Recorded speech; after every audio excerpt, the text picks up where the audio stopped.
Happy Kids TV.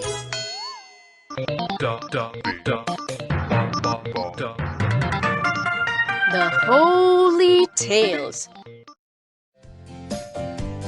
Holy, holy, it's story time.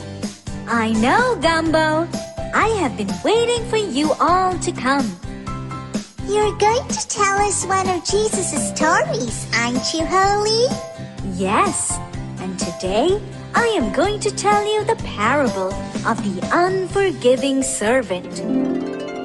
One day, Peter, one of Jesus' disciples, came to Jesus and asked him, Lord, how many times should I forgive someone when they do or say something wrong to me?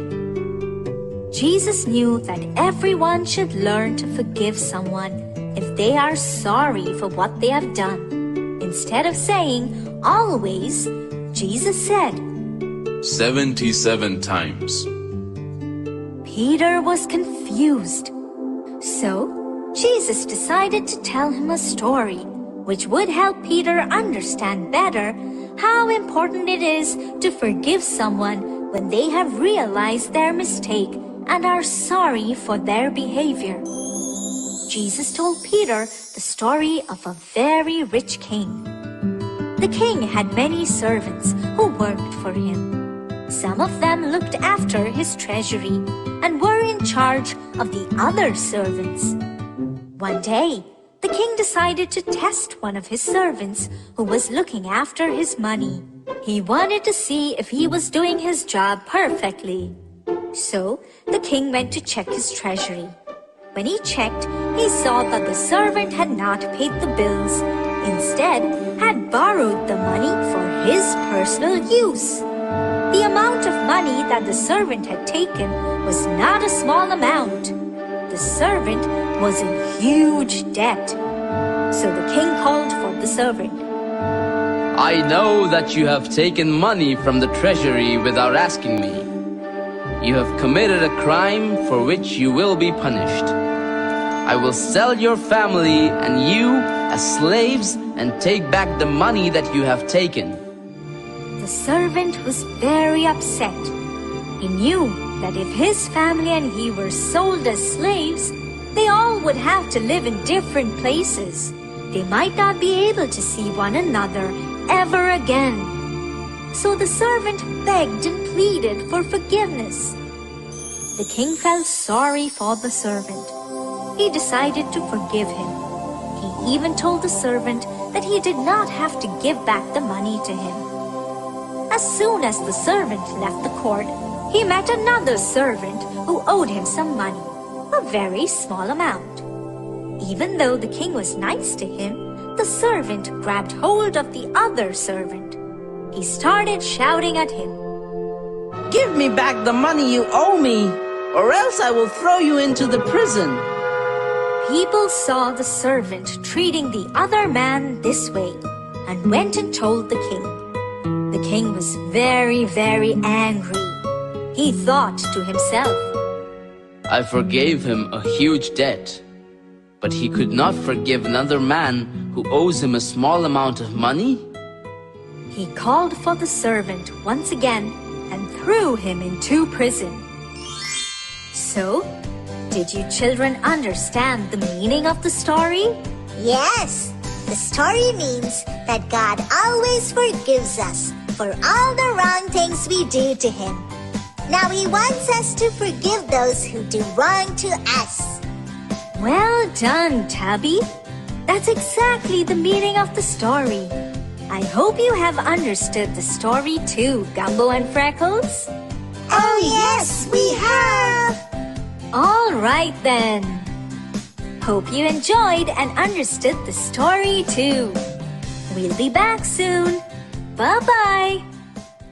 We hope you enjoyed the narrated video, and now I would like to share a few things about Matthew 18.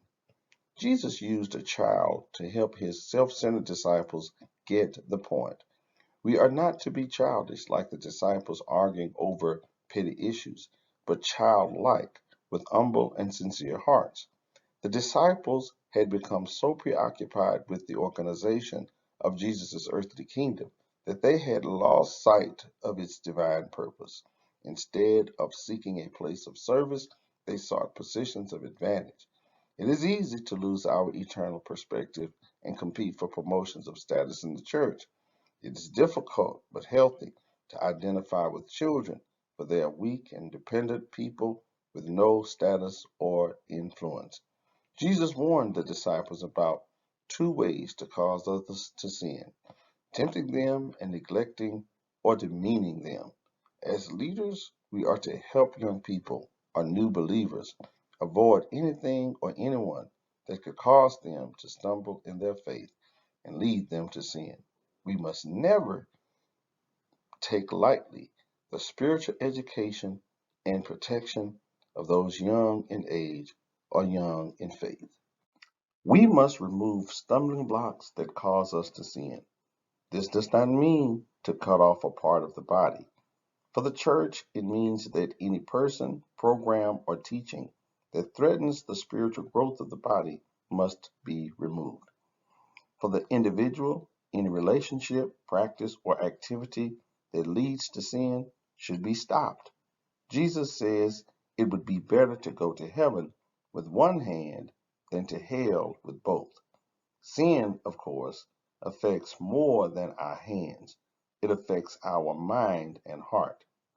Just as a shepherd is concerned enough about one lost sheep to go search the hills for it, so God is concerned about every human being he has created.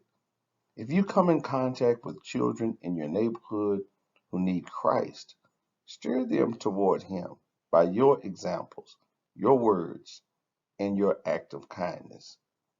When someone wrongs us, we often do the opposite of what Jesus recommends. We turn away in hatred or resentment, seek the revenge, or engage in gossip. By contrast, we should go to that person first, as difficult as that may be. Then we should forgive that person as often as he or she needs. This will create a much better chance of restoring the relationship.